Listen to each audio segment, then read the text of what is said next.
Namaste. My name is Valerie Samuell, and I'm here today with a very special guest, a certified holistic consultant, Aaron Mottley. Aaron, welcome. Namaste again. Namaste. Yeah, it's such an honor to have you here at the Yoga Center.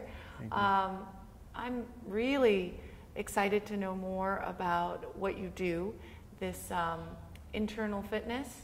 Yes. As a holistic health consultant, my focus is what's going on inside of the body. Because as we recognize various diseases, what happens with each organ or each body system is basically toxic overload. So when we have accumulation of waste and toxins in the body, and it impacts, say, the kidneys, we call it kidney disease. If it impacts the pancreas, we call it diabetes. If it impacts the heart or the cardiovascular system, we call it heart disease or cardiovascular disease. When in essence, what's happening is the body's breaking down organ by organ, system by system, because of the cumulative impact of the buildup of waste and toxins, and them causing that buildup, causing the organ or the system to enter a state of dis-ease, no longer being at ease. Okay, so how then would a practitioner or through your system be able to start alleviating some of that dis-ease, those cumulative effects of the toxins that you describe that are systematically building up in our bodies? First of all, oxygen or the breath is primary. It's the primary nutrient. Also, when we engage the breathing apparatus fully, we actually not only get the diaphragm to fully press down on the organs between it and the pelvic floor, we also get the abdominal muscles engaged. We generally don't think of the abdomen as part of the breathing apparatus, but when you fully exhale, as in the cleansing breath in yoga, with the and extend that, you dynamically engage all of the abdominal muscles, far greater than even a sit-up, and that squeezes waste and toxins out of the body. And as you get rid of waste and toxins, the body begins to regenerate and revitalize and recuperate from various issues that are debilitating it. So Aaron, it sounds like you're teaching conscious breathing. For a lot of folks who may not be familiar with yoga practices, exactly. There are quite a variety of styles to choose from out there. They might think like, well, we just all breathe, don't we? That's something we don't need to think about. But what you're describing sounds like it's a very mindful way of breathing, and it's very specific. Yes. Actually, I've combined a couple of practices. One practice being the Taoist technique of tongue placement, placing the tip of the tongue to the roof of the mouth, curling it back, maintaining contact, and the yogic breath, the cleansing breath, where you exhale with the, as you know, maintaining the H sound throughout. So this combination, the tongue placement increases the uptake of oxygen and maximizes it as well, especially when you do it slowly and methodically, as with the breath mastery technique. And then when you exhale fully, extending the exhalation, emptying the lungs as much as possible, you get out practically all of the carbon dioxide and whatever sediment that may be in the recesses of the lungs from years of shallow breathing. So in that process, what I consider myself doing and what I am doing is I'm meeting people where they are, because as a holistic health consultant, our focus is meeting people where they are to get them to move forward in their health and in their practices. So instead of teaching yoga to the masses, I'm a bridge to yoga. I'm a bridge to Tai Chi. I'm a bridge from day-to-day life where, as you say, we're not thinking about the breath. I'm teaching people how to be more mindful of the breath, focusing primarily on the breath, and then I go into nutrition and movement. But with the breath, that's foundational, because without the breath, there is nothing else. Right, so it all starts with the breath, and something that I picked up on in what you were saying was that most people are breathing a very shallow breath. Yes. So the technique itself is all about deepening the breath. Yes. And are these techniques practiced with the mouth? Well, you described the tongue and the action of the tongue to the palate, which was one particular technique, yes. and then other cleansing practices, making that sound. Yes. I guess it'd be a good point right now to just give a clear demonstration. Yeah, I was going to say, can you actually demonstrate for us? Okay, well, first we'll take the tongue, and represented by my finger, place it to the roof of the mouth, the tip of the finger to the tip of the tongue to the roof of the mouth, and you curl it back gently. You don't want to strain, and you maintain contact. I'm already trying to do it. And what that does is it causes the lower part of the tongue to press against the trachea and open it up like so, allowing for a greater expanse, a greater opening for oxygen to get in. And we have our mouth closed during this process.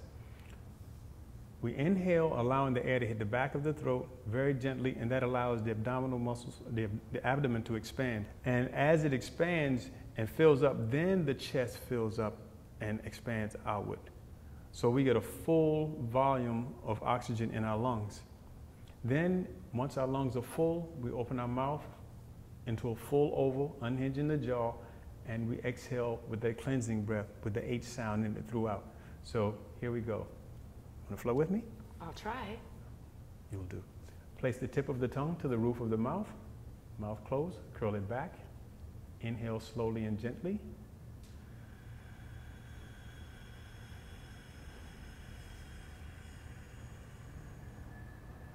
Release the tongue, drop the jaw, exhale with a.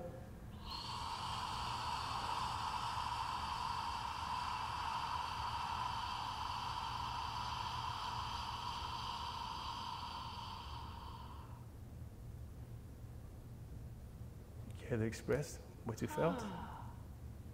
Yeah, it's like a euphoric kind of sensation right after that. You complete the exhalation. Yes. Yeah, you can actually feel some heat too in the face and the head. And that's just one breath. The thing I like about the breath is when you are mindful, it not only relaxes you, but it also invigorates you. Because though you feel very relaxed, I'm sure you feel like if there's a task that you needed to really exert yourself, it would be no problem. That's because of the volume of oxygen that you now have at your disposal. With this technique, I call it the breath mastery technique because it allows for the mastery of the breath. And since the breath is foundational, I always say, master the breath, begin the mastery of the living process. So how many minutes a day or how long a day would someone dedicate to this practice? I would say a minimum of 3 times a day. First thing when you get up in the morning, because it's going to help you start your day with a good clean set of lungs and quite a bit of oxygen to energize your day. A lot of us jump out of bed running, and we have that short breath from the very beginning, so the adrenaline is pumping, and a lot of folks are really just striving or living on adrenaline, which is highly stressful. And we just reach for the coffee. I mean, that's like the first thing. Yeah. And so that begins the cumulative impact of debilitating the body because you're not functioning on nutrition and you're not functioning on oxygen. You're using adrenaline, which is a stress hormone that over time exacerbates a lot of the issues such as anxiety, irritable bowel, and so on. So we want to be mindful of that. And then at night before you go to sleep, because it helps to relax you once again. So you can flow off into that gentle sleep state and have a deeper, fuller sleep. Also during the day, at least once, I would say around lunchtime, or actually before lunchtime. And also, since this massages the internal organs, it's a good breath to do, say, half an hour, 15 minutes before you actually sit down to a meal. Once your stomach is full, obviously you don't want to do too much movement because you don't want to create unnecessary pressure in there. And also beforehand, what it does is it activates the vagus nerve, which connects our enteric nervous system with our central nervous system, thereby alleviating hunger And also with the squeezing of the organs and an activation of the abdominal muscles, it actually begins to shrink the waistline and limit space for waste accumulation. So you get more waste out and you have less space for waste to accumulate. That's fascinating. Yeah, and it sounds like it's an opportunity for people to practice some form of stillness, you know, and allowing the breath to be that guide and that foundation, as you've told us, you know, many times here, that is really the essence of life itself. Yes, it is. We hear in the a lot of the Eastern practices about Chi. Chi. Yes. The life force. The life force energy. We hear about prana, again, the life force, and how vital it is. And some religious, Christian in particular, teachings, they teach that when God breathed breath into man, he became a living soul. So from my perspective, and strictly from a mathematical / scientific standpoint, if you're going to get, if every breath is more life force energy, God energy, however you want to term it, then why not get more throughout the day? And the beauty of the breath is this: you're already doing it. You just become more mindful. And at that point, you begin to shift the amount of energy, the amount of chi, the amount of life force, the amount of life you have. You get more living out of life. That's a great way of putting it. You know, it's the vitality that you experience through this breath, that you feel energized and simultaneously relaxed. Yes. And that it is a Holy Spirit, you know, that fills us up and is the essence of our time. Yes. You know, and gives us the ability to stretch time, you know. Yeah. I'm very gratified that, you know, either I figured this out or the information was given to me. It's a gift. However you want to term it, I feel grateful that I can help people move forward in their life and in their expression in a much calmer and a much healthier and more fit way. We have so much issues with obesity, and again, all of the diseases that are onset because of that accumulation. And obesity is just an accumulation, you know, a massive accumulation of waste and toxins. I'm also the author of the book, The Obesity Myth: You're Not Overweight, You're Overwaste. The subtitle... What a great title. Thank you. The subtitle speaks to, you know, it's not the weight that's the issue, it's the weight of the waste and the accumulation thereof. And the reason why I say the obesity myth, one, most people who are obese, they don't want to claim that. So to them, it's not true. And from the standpoint that weight is really not the issue, it's the waste, then the obesity is almost fictitious other than the fact that... Say that again. So weight is not the issue, it's the waste. Yes. Okay. So from that standpoint, obesity is practically fictitious except for the physical presence thereof. Because when we talk obesity, we're thinking about accumulated weight, you know, being heavy, being, well, you know... that's so important what you just said, because everyone is so focused on the weight and on the aesthetics.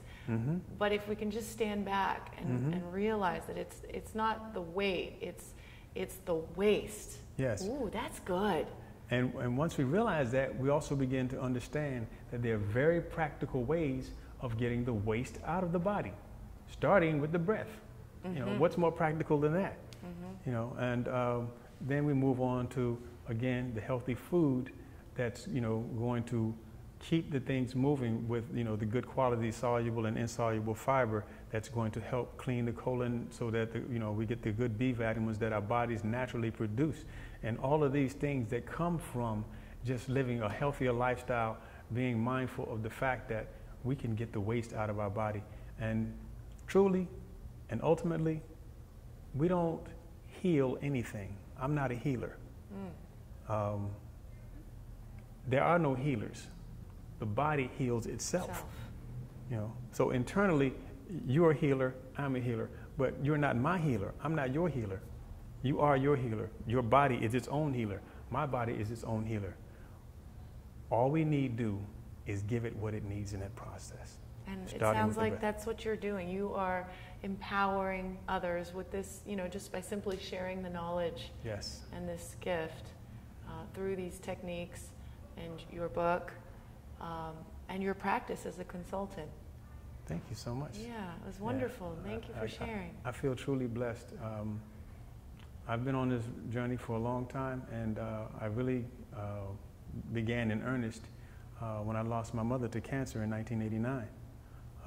Needless to say, that was a very sad time, but I wanted to do something else with that energy. Mm-hmm. So I began asking the question, or questions, how can we avoid these type of issues? What is the process? And is it something that's really, quote unquote, hard? We always hear how things are hard. Mm-hmm. You know, changing my eating habit, my diet is hard. You know, changing, you know, my lifestyle is hard. Dying is hard. Dying is hard, and having bypass surgery is hard. And, yes. You know, all these other repercussions, right? Suffering until you die is hard. It's hard. And not only is it hard on your body, but it's hard on everyone around you who loves you and cares about you. So from that perspective, you know, I felt responsible for my loved ones to take care of me. And in turn, I wanted to share the information with any and every body so that they could, in turn, not have to suffer as my mother did. And, you know, you out here interviewing audiences, I'm sure you know of others that suffer, and you get to witness this, and it's not a pretty thing. And you really say to yourself, if I could prevent this, you know, if I could keep this from happening to anyone, because no one really wants to see anyone suffer, let alone suffer themselves. We have greater compassion for others than we do ourselves, because quite often in our work and in our walk, taking care of others, we neglect ourselves. You know, so you know, they say talk about charity starts at home, but health starts here. You know. Yeah, you have to be that change that you want to see, and then inspire in others. Yes, and you have to model the role of health, the role of fitness, the role of caring, the role of generosity, the role of simplicity. We're all modeling some type of role, so we're all role models. You know, you don't have to be on stage, even though every day we are on stage, because somebody's witnessing your walk.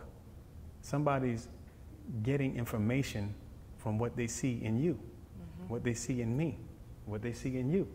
So be mindful of that, and be considerate of your body, be considerate of those around you, and the impact you have on them with your very presence. That's part of how I walk. It's the greatest gift that we can give ourselves and that we can give our loved ones. Yes. I heard some time ago, the greatest gift you can give the world is a healthy you. Yes. In this case, a healthy, happy you. A happy you. Yes. Thank you so much for coming. That was so beautifully said. And we want to thank our viewers for sharing this time with us and with Aaron Mottley. How can people find out more about you and your book just before? Oh, thank you for asking. Yeah, that's so important.